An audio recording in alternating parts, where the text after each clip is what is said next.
नाज़रीन अस्सलाम वालेकुम। आज का ये व्लॉग मुसलमानों की हालत पर सोग। नाज़रीन, इल्लामा इकबाल को शराबी कहें, जानी कहें, काफिर कहें या मुल्हिद कहें, जो कुछ भी नाम देना चाहें आप दे लें, मगर इल्लामा इकबाल अपने तईं खुदा ताला से शिकवा करने में हक बजानब नज़र आता है। और फिर इल्लामा इकबाल ने खुदा ताला से अपने शिकवा का जवाब इन अशार में देकर मुसलमानों की बोलती बंद कर दी।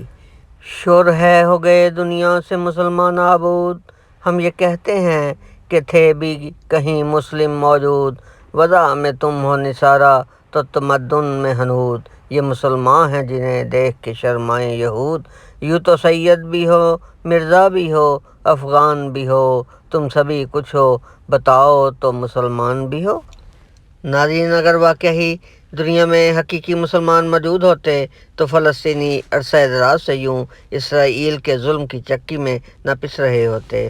उधर फ़लस्तीनी मकामात मुक़द्दसा की हिफाजत में अपनी जानो माल, इज़्ज़तें और बच्चे तक कुर्बान कर रहे हैं, तो इधर बड़ी बड़ी मुस्लिम क़ुव्वतें ऐशो-इशरत की रंगीनियों में मसरूफ़ नज़र आती हैं, जिनमें दो बड़ी क़ुव्वतें सऊदी अरब और पाकिस्तान नुमायाँ हैं। अजीब बात है, दुनिया भर में 2 अरब से ज़ायद मुसलमान हैं, मगर अमेरिका के सामने अक्सर हाथ बांधे सरेंडर किए हुए नज़र आते हैं। इनमें अरब ममालिक और अपना प्यारा पाकिस्तान सर फहरिस्त नज़र आता है। अगर ये चाहें तो इसराइल को आन की आन में निस्तो नाबूद कर सकते हैं। पाकिस्तान एटमी ताकत के अलावा बड़े बड़े मिज़ाइल जो हज़ारों मील दूर तक मार करने की अहलियत रखते हैं, मगर इन मिज़ाइलों को पड़ा पड़ा जंग लग रहा है। ऐसा मालूम होता है कि ये सिर्फ डेकोरेशन पीस हैं, इस्तेमाल करने के लिए नहीं।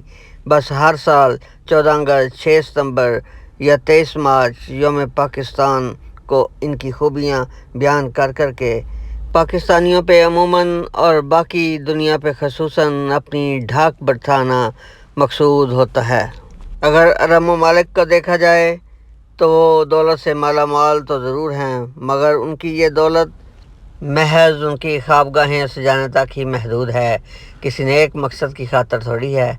सऊदीया इसराइल को बाकायदा तस्लीम करके उनसे राहो रस्म भी बढ़ा चुका है, जबकि पाकिस्तान ऊपर ऊपर से इसराइल का मुखालिफ है, क्योंकि अवाम इसकी मुखालिफ है, मगर तहे दिल से अमेरिका और इसराइल के आगे बिल्कुल ऐसे ही सरनगू नज़र आता है जैसे कौमी सोग वाले दिन परचमे पाकिस्तान।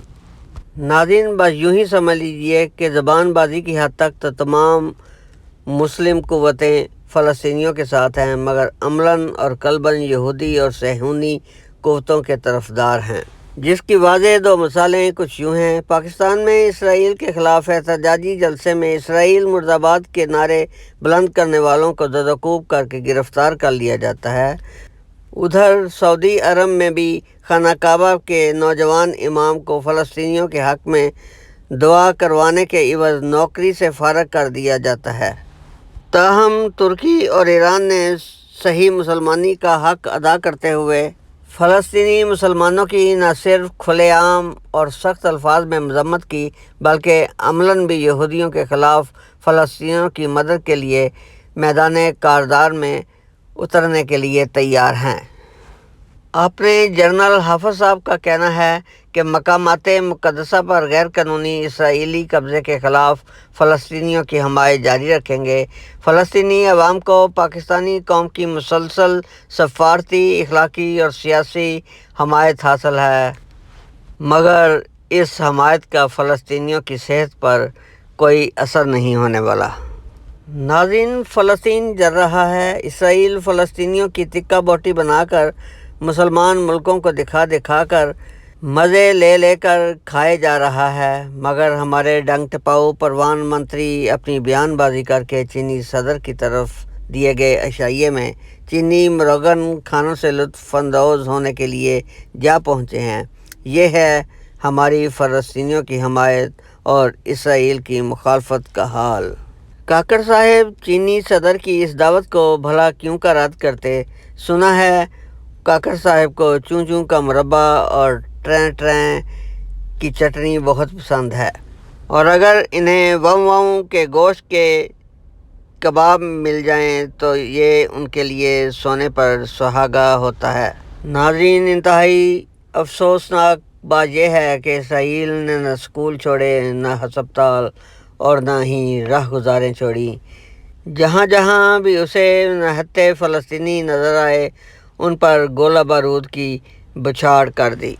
ناظرین، امریکہ کی ستم ظریفی دیکھیے۔ فلسطین میں بجلی، پانی اور گیس کے ذخائر دم توڑ رہے ہیں۔ صرف 24 گھنٹے کی سپلائی باقی ہے۔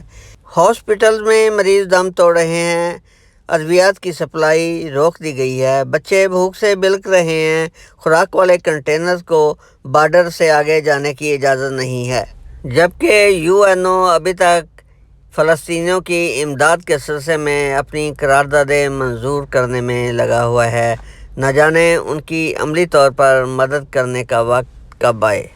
ناظرین، بس آخری حال نہتے، بلکتے، سسکتے اور مرتے ہوئے فلسطینیوں کے حق میں خدا تعالیٰ کے حضور دعا ہی رہ جاتی ہے کہ خدا تعالیٰ خود ان کا حافظ و ناصر ہو اور انہیں اسرائیل اور امریکہ کے ظلم و ستم سے خود محفوظ رکھے اور انہیں واپس اپنے گھروں میں پرامن طور پر پہنچائے۔ آمین۔ Thanks to watch and listen Dil Darya TV۔